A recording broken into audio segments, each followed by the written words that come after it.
Issue 409 of Incredible Hulk. This is by David Peter and Gary Franklin, and it includes a guest appearance from Marvel UK's very own Motorpower and Killmouth. Two characters who had been co-created by Gary Franklin, and now he is getting to indulge himself by introducing them to a wider American audience. This issue falls past the halfway point in David Peters' long run on Hulk, and long past the point where I think it is any good.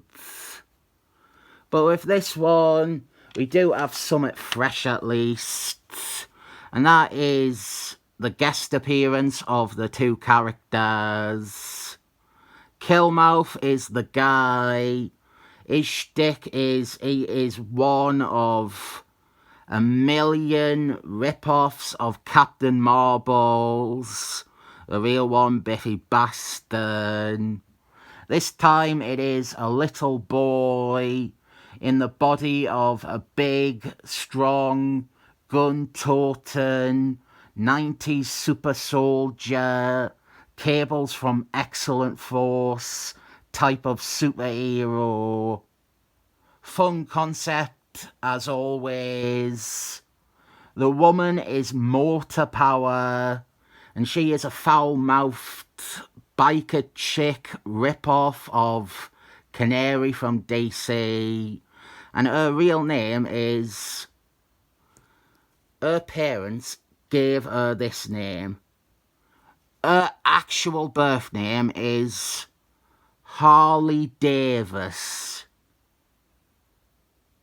One thing I do feel is that these are legitimately good characters for the 90s, and they never got the enduring legacy they deserved, because they were off in the corner in a Marvel UK title.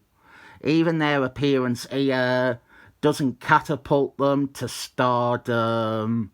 And it's weird, because in the 90s, if you look at it, the successful characters from the 90s are the ones like this. Characters that you can kind of understand from as little information as possible. You already can kind of work out what type of stories these characters have, or what their personalities are from what I have said. To look at the other characters from the same era that have successfully become major characters, they follow the same pattern. I've already mentioned him, but Cables. Cables is a very basic character, and as much as people want to mock Robert Liefeldman, Cables is an actually successful character. He has remained a semi-major character since his debut. Dominoes is another one, as is Dead Pills. But I want to move away from just naming Robert Liefeldman ones, because it is true elsewhere. Kyle Reese Green Lanterns, Crossbones from Batman, Steel Superman, fuck even Spain and some of the Image shit. So it is my honest opinion, these two characters, they had what it took to be as big as... maybe not Cables, but as big as Steel Superman or Dominoes. Easy. They meet Hulk in this, and we have the inevitable fun comedy sequence where Hulk fights Killmouth, and Killmouth is a big goof that thinks that he can just stand there and take it. With Motorpower, The swearing is gruesome. Motorpower is effing and jeffing all over the place. And Hulk responds by effing and jeffing at her even louder. The artist here, Gary Franklin, he is a very good artist. And I always felt his art got ruined the minute inkers started trying to add as much detail as they could to his pencils, and digital colorists started making it look less simple. But even here, when his art was at its peak, in this issue at least, he still slips up for a few panels here or there. Our bad guy here is a giant bruised testicle. This is Stoll, General Stoll of the 10th Sontarien Fleet. You weren't expecting a Doctor Who reference, were you? I will explain how I know of a minor Doctor Who character by also saying that both this character and General Stoll look like my Nemesis, who has come up in the last few videos.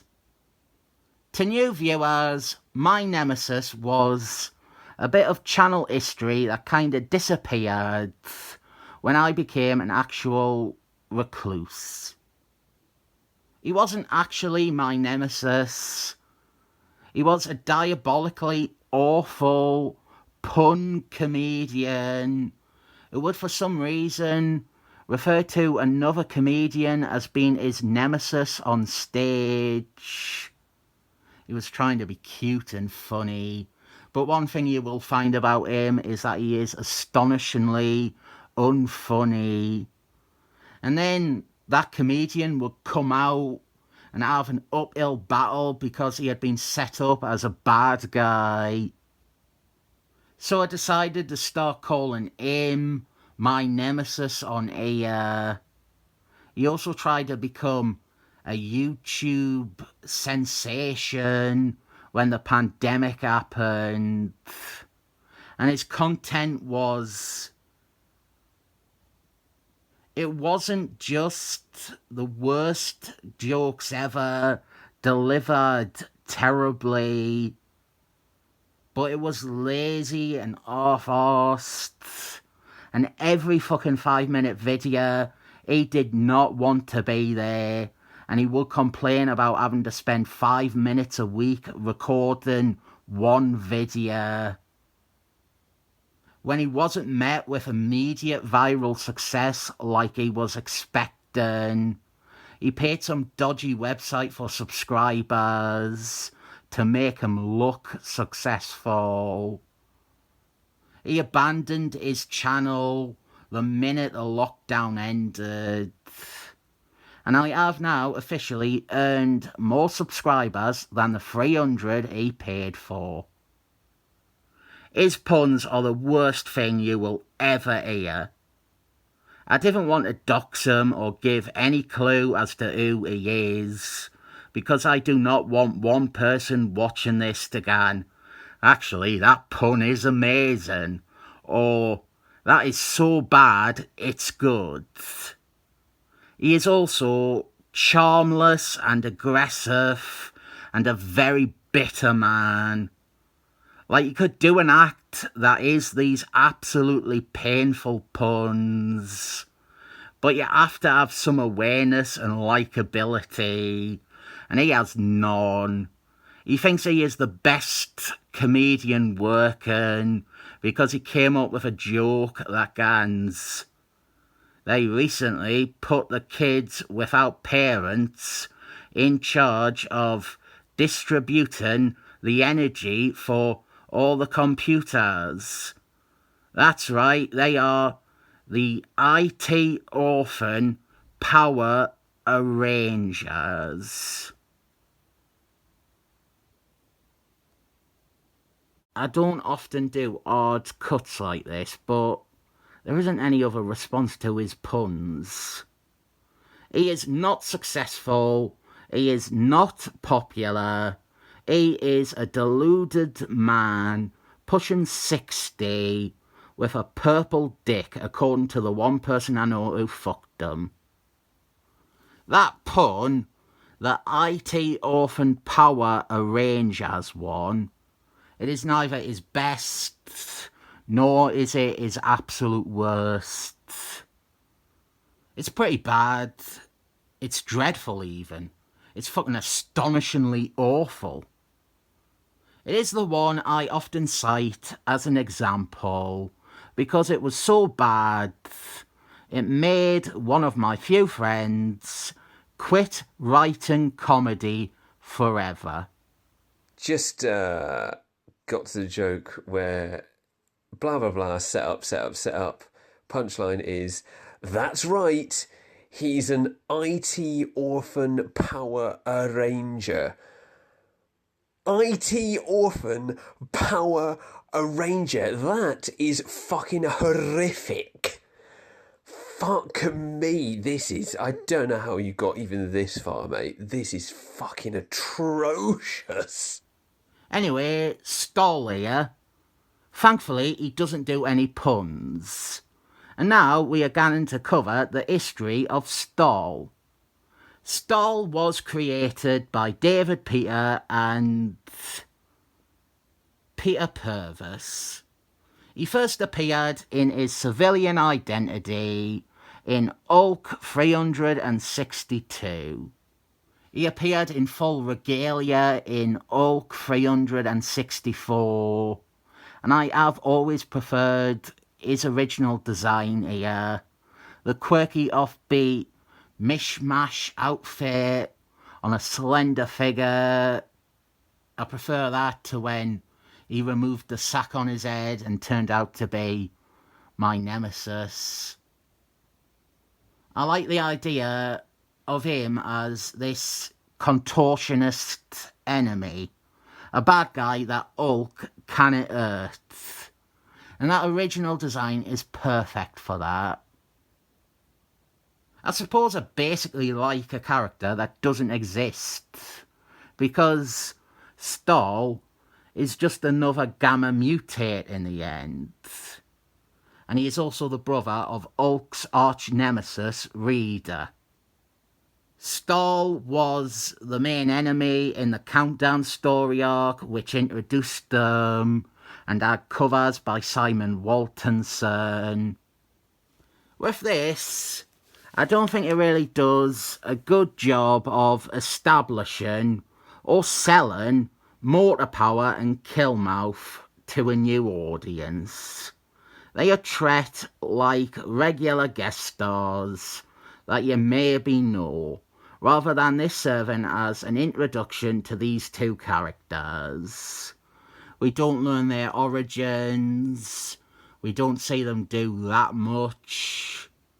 I guess it is just an Easter egg for Gary Franklin, but it is a missed opportunity to use this platform to try and make an American audience properly aware of these characters with potential to go far.